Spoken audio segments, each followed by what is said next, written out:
आत्मीय भाइयों और बहनों, आपको पुस्तक 21वीं सदी नारी प्रधान लेखक श्री राम शर्मा आचार्य पढ़कर सुनाते हैं। पिछले वीडियो के क्रम में नारी सदी का आगमन सुनिश्चित।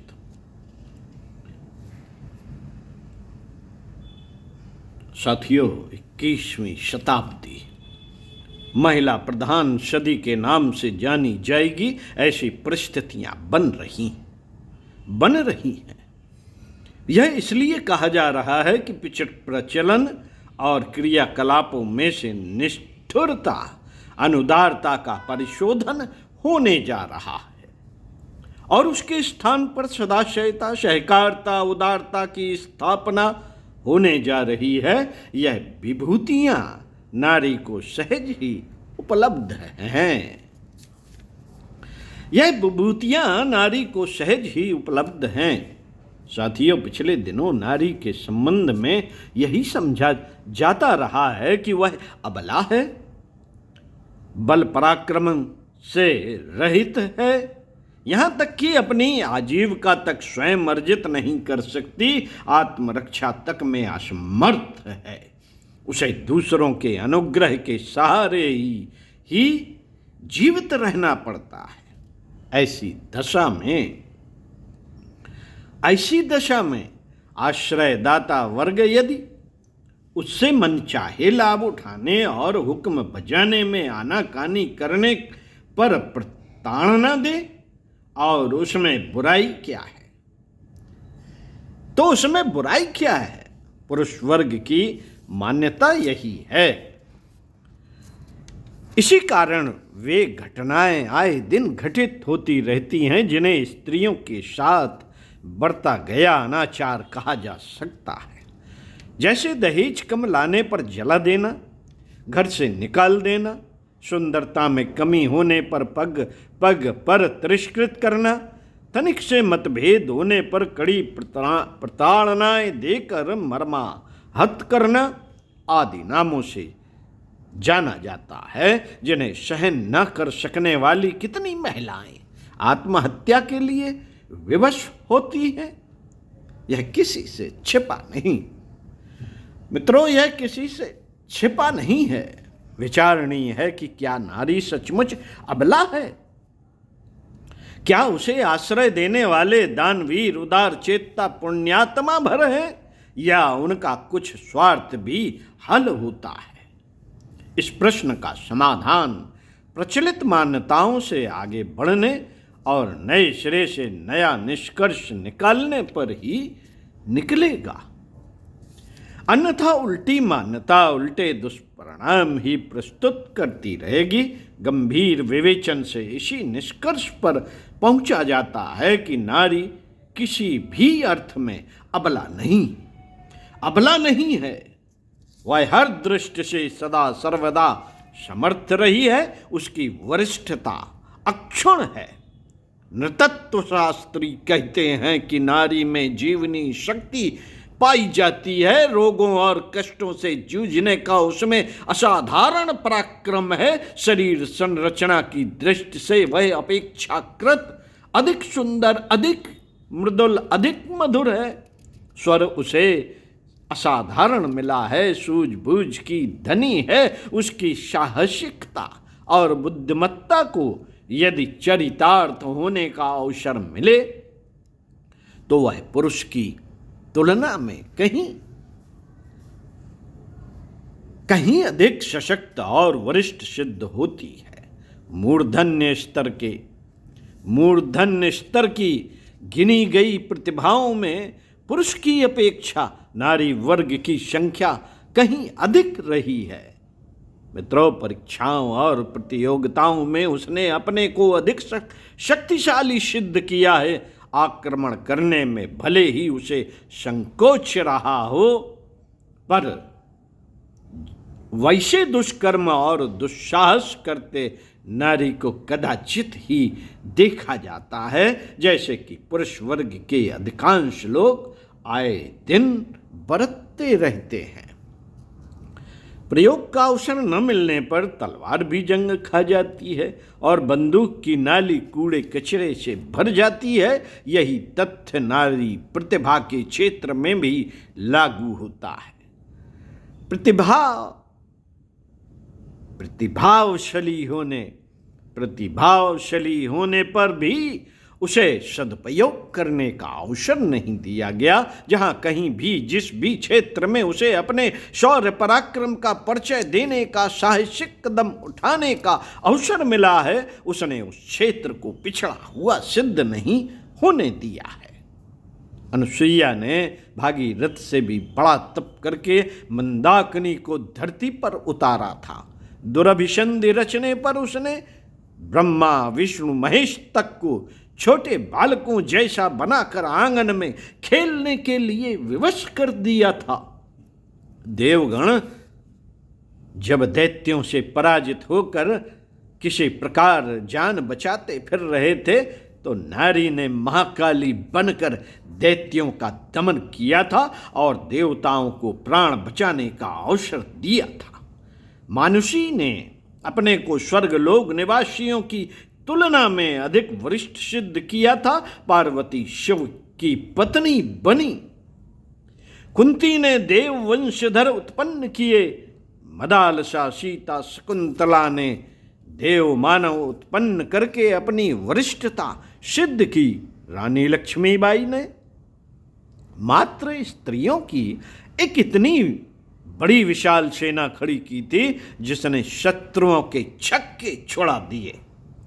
विद्योत्तमा के प्रयत्नों ने अनगढ़ कालिदास को असाधारण विद्वान बना दिया था। वैदिक काल में ऋषियों के समतुल्य ही गार्गी, मैत्रेयी, अपाला, घोषा आदि अनेक ऋषिकाएं हुई हैं। चाणक्य, शंकराचार्य, विनोबा जैसी विभूतियों की संरचना का श्रेय उनकी माता को ही जाता है। इला ने अपने पिता मनु के यज्ञ का पौरोहित्य किया था। सरस्वती, लक्ष्मी, दुर्गा आदि के रूप में 9 देवियों की गरिमा ही साधकों द्वारा पूजी और सिद्धियों की अधिष्ठात्री मानी जाती है। पर ब्रह्म ने जिसकी आवश्यकता अनुभव की और जिसके सहारे सृष्टि को रचा, यह परा प्रकृति नारी ही है। नारी ही है साथियों। नारी की समर्थता, बुद्धिमत्ता और संवेदना को नर की तुलना में अधिक ही आंका जाता रहा है। जीवधारियों की जीवनदात्री वही है। यदि उसके प्रजनन अनुदान 100 वर्ष के लिए बंद हो जाए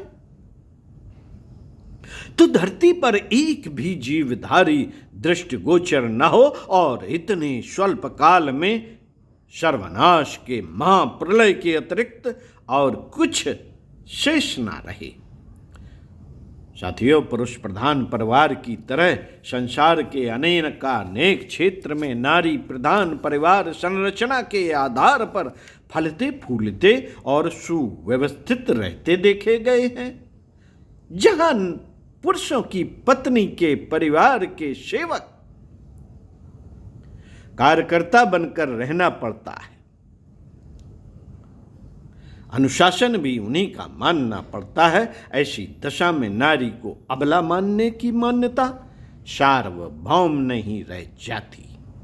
लोक मान्यता पुरुष को समर्थ और नारी को असमर्थ मानने की है। यह नियत नहीं है वरन एक बहुप्रचलित प्रथा मात्र है। रूप माधुर्य से लेकर उच्चतम क्षमताओं की बहुलता की दृष्टि से भी नारी को ही ज्येष्ठ और श्रेष्ठ माना जा सकता है। पुरुष के बिना स्त्री का निर्वाह बिना किसी कठिनाई के हो सकता है, पर नारी के बिना घर परिवार की कल्पना भी नहीं की जा सकती। साथियों, घर परिवार की कल्पना नारी के बिना नहीं की जा सकती, फिर उसे अबला किस कारण ठहराया गया?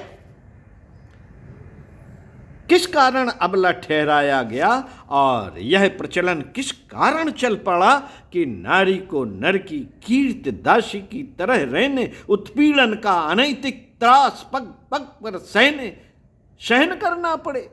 लंबी अवधि से यह अनाचार किस प्रकार पुरुषों का अधिकार बन गया और उसे मानवाधिकारों से रहित अनीति के अंतर्गत जीवन यापन करना पड़ा।